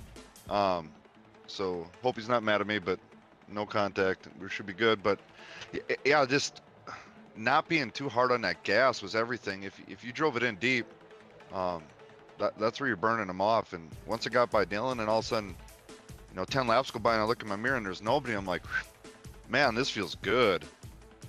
Yeah, it's definitely a feeling. I'm sure that it feels pretty darn good in that cockpit. But one thing I got to ask you here, Dusty, is that you're talking about the parting of the Red Seas there for a lot of those wrecks. I think I had to mention that. How painful is it though to drive with the golden horseshoe shoved up your ass? Oh man, I'm loving it tonight. Yeah, it was quite a show, and and also Carlos, I think you have to thank Dewar as well, because Carlos picked you here in half number two, and you gave him one hell of a ride there. Don't think, Carlos. You're welcome. Carlos is shy. Oh, now he turned into Tate. Man, a lot of good battles tonight. It was one of the funnest nights I've had on this service in a long time, and much overdue. We raced hard, but we raced clean. It was really fun. And yeah. Is Miss Goodies watching? I hope so. I think so. Well, hello, Mom. Miss Goodies. Y'all get your stuff together and order from Miss Goodies. The best stuff you'll ever wear. The hooded towels, indeed. Hooded towels. Is your old man watching? I have to ask you that. I don't know. Randy Big Balls Walters might be. Ooh, I forgot to give him a shout out. So hey, Randy Big Balls Walters, me and Dewar are waving at you right now. I did give your dad a shout out while you're up front there as well. So you have to tell him to watch it back. Oh yeah, definitely. All right. Well, with that, next week, Dusty, we head to the Roval, and I know road courses not necessarily your wheelhouse, but definitely. Stop right there. Stop right. I don't mean to interrupt the broadcaster. What are you gonna say then? Say what you gotta say. Courses are my new thing, so look out. Well, hey, if you would have let me finish now, buddy, I was just gonna say you've definitely been making strides at these road courses, and obviously I think I could even seriously ask you that or tell you that you're improving. You're making leaps and bounds where you've been on road courses, but you still have a big chunk to go. What are you kind of expecting on the Roval next week? Keep it between the lines, keep it on the track, finish the race. That's the only thing I'm looking at right now. Hey, and at least having this good points tonight, at least gives you that little bit of a buffer until we get, I believe it's USA in a couple weeks. Yeah, how about that? Home to most of our first victories. That's right, the old official race there. But now I feel like I'm definitely being biased. I'm long-winded here. So with that awesome 2 podium finishes, second place runs, this is your time for the shout-outs, buddy. Love ya. Randy Big Balls Walters at Memory Lanes. How you doing, bud? JD's Hilltop Salvage there in Goodrich, Wisconsin, right on top of the beautiful Goodrich Hill, overlooking Goodrich, Wisconsin, and the beautiful in-between bar. And yeah, all the fans out there. How about that? Yeah, love it. All right, well, Dusty, good run here tonight, and well, I'll talk to you probably sooner than next week, but yeah, hopefully we'll talk to you after you take a win at the Roval. Watch out, I'm telling you, watch out. I'll be up there. I love it. I love the confidence. Probably a sand trap, but I'll be there. Anyways, y'all have a good night. Thank you. All right, have a good night. That was Dustin Dewar coming home in the second position. And now, Matthew, I think now we're going to the interview that I think everyone watching, especially if you're a follower of the OSCA series, this is going to be, I think, a good one. So we can maybe share this because that was a little long-winded there. But we'll bring in Kian Raleigh, who takes the win here in half number 2 in his newly minted Wally Racing Ford. And Kian, how does it feel to be back in victory lane after, I guess so long of like 7 days? Oh, so sweet. That was, I mean, it feels good every week. This week's a little sweeter than normal. We've got, the chase-offs. I guess that's what you guys are going to call it. Yep.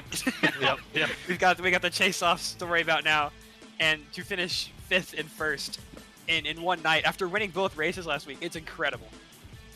And again, I think we kept, every time we've talked to you in these interviews, we've been talking about how you're getting hot at the right time. You're closing in on that win total. I thought it was 1, but I guess you're 2 back now from Indelicato as far as season wins too. So there's a lot of things up for grabs for you in this Wally Racing Ford. So I think right now you got to be thinking the sky's the limit right now. Yeah, to be the winningest driver this season would be really awesome. It's a bit of a secondary goal, of course, winning a championship. First goal is to keep the car out of trouble and finish races as good as I can. So, what am I now? 7? I think it's lucky number 7. So, it feels good to win races, and I would like to win more. But even if we don't, I just got to focus on consistent results and finishing well every week. Yeah, so definitely, especially with how you capitalized over second place runner Indelicato, and obviously there was a lot of storylines going into tonight's event, and it looked like even Indelicato raced you hard. You got turned by your old car, and to end up in victory lane again, as you said, had to be feel pretty sweet. Yeah, no issue with Nick racing me hard. It was hard but fair. Normally I wouldn't be too pleased by the lap car getting in the way, but like I said, he's got his reasons to be upset with me, so he didn't wreck me. Made my life a little bit harder. Didn't cost me a whole lot, so I can't be too mad. And with the, I'll tell you what, getting spun out by the car I've raced for the past 12 weeks or so was really strange. Funniest, it was like, it took like no time at all. As soon as you hopped out of that car, it's like now it turns you. Like it wasn't like a couple weeks down the road. It was like the second you're in a different car. Yeah, and you know what? It happens. It's just a product of a racetrack like this where I had nose damage from getting into the back of Tyler on the restart, or the initial start. Nathaniel had a head of steam, and I was a little all over the place, and he got into me, and I know it wasn't on purpose. It's not. He's definitely smart enough to not hook somebody into the outside wall that close on the back straightaway, so I immediately apologized, made amends. It wasn't a big deal, but The 11 car has its revenge now, so you know, good to go ahead and get that shit over with. But you know, it was a great night overall. To go out there with a team that hasn't won a lot of races, two really good guys back at that organization. It was really nice of them to take a chance on me for the rest of the season and give me a car to run. And it's great to win races for them. It's super easy to work with. Zach had a great night tonight. I think he finished 8th and 4th, which is incredible. Almost as good as Dustin Doerr, who went out and I think finished 2nd twice. That's awesome for him too. So there's a lot for me to be happy about and a lot for other guys to be happy about after the races concluded tonight. Yeah, it's definitely something we're gonna see. We're gonna see at least behind you that points are gonna be shaken up. I believe quite a bit heading next week into the Roval. So you know, we've seen you run really well at road courses in the past, and so your confidence has got to be pretty high going into next week, I would think. Look to get out of there with 2 top 3 finishes. Wins would be awesome, but keep the car clean and finish top 5 is the main goal. Obviously, my competitors are also really strong on road courses, and there's a lot of opportunities for contact at road courses. So, you know, I'll just do my best to stay out of the way and keep the car clean. I think tonight was a good night for me in terms of doing that. I don't think I made anybody too mad, which is always good. Lots of good talks after the race with everybody.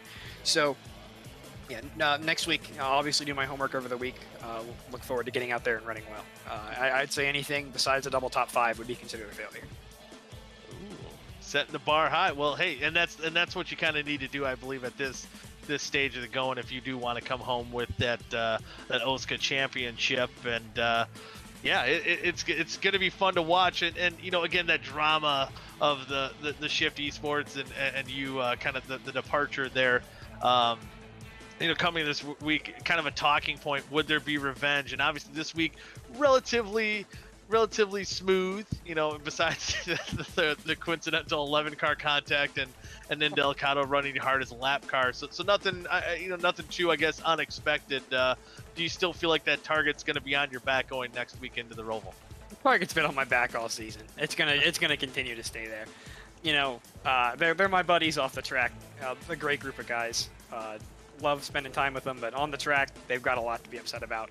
So, you know, it's a little bit of boys have at it. As long as I'm not totally junked, I think it's fair. But if someone swings, they prepare to be swung back at. So, you know, I've taken my swing. If someone takes theirs, I'd be prepared to receive one back as equally as strong. But, you know, my goal isn't to go out there and tear guys' equipment up. But, I mean, I'm a big fan of what happened tonight. A lot of hard but fair racing. I mean, there's 6 of them out there. You can't get away from them. I know how everybody else feels now, you know. It's almost everywhere I looked. There was another Shift Esports car in my mirror or out of my windshield. I gotta say, 7, maybe. I feel like I gotta call you like Kean Chastain here. Unlike, I try to own it a little bit. Well, that's fair. That's fair. That's fair. I get what. Yeah. Oh, I would love him if he would just own up to his driving style, but man, he's done it a little bit more recently. But you know, he would go out there and tear up 5 cars and then pretend like he didn't do it on purpose. You know, right.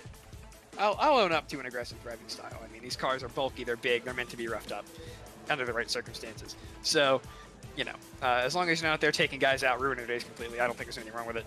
You know, I'm trying my best to not be the one who swings first anymore.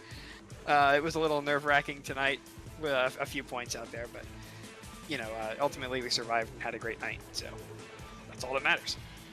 That's all that matters, and it looks like you'll continue to extend that points lead over the competition going into the Roval next week. But with that, any shout-outs you want to give? You know, I would like to, first and foremost, of course, I made an apology to the Shift Esports guys when I left.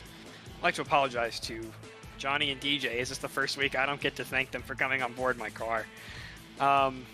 I really didn't think about how they would get caught in the crossfire of the drama, and they put on a great show every night, every Wednesday night at 9 p.m. over on here on 3 Wide TV. So they, you know, a good lead with the next gen cars, a bunch of great guys to run behind that, and I'm still grateful that they came on board and sponsored that car. And it's great to see Nathaniel get a shot on, I guess they would call it the A team, back at the shop. You know, he's proven he's been super quick all season. He has a win at Talladega, which is something I don't have. So, you know, it's good to see him getting a shot up in the big four guys, making some starts in a sponsored car. You know, yeah, my apologies go out to them. It's a shame I couldn't win them more races this year, and I'm really sorry they got caught in the crossfire of all that. But my usual shout outs go to the guys who run the show, the guys who show the show to everybody who wants to see it, and of course to Zach and Ray over at Wally Racing for buying out the charter of the number 9 car and letting me drive it. You know, that's a big deal. It's a super gorgeous car. It's a little bit nice to not have sponsor obligations, though. I'll be honest. Hopefully, the dean of the university isn't watching this. You know, if he is, I'd like to stay on the dean's list. But you know, it's a big thanks to them for giving me a car to drive and compete in the championship for, and to potentially build on something for next season. That's what we're hoping. That's what I'm hoping to do. I haven't talked in depth with them about that yet, but I would love to come back, you know, next year and help carry the torch. So it's a good environment. It was super calm all night, collected. Lots of good conversations, good info between everybody, lots of fun. So yeah, my apologies go out to Johnny and DJ over at DSCR, and my congratulations go out to Nathaniel, back with the guys for, you know, getting a shot in a top car, and my thanks go out to everyone that makes this possible, and to the 2 guys that elected to give me a chance after the fallout from Phoenix. All right, yeah, that's and we'll hope to see that Wally Racing relationship continue here. Maybe get them bring a championship home to put it in the shop, digital shop there, like an NFT or something. I don't know how that would work. Vic, get on that. Get the little JPEG of the Your Winner trophy. Why is it always me? Gosh, man. Let's put it on Carlos then. Fine. You can have as many confetti do you sound want, effects. do you want a real? When you win the championship, do you want a real trophy?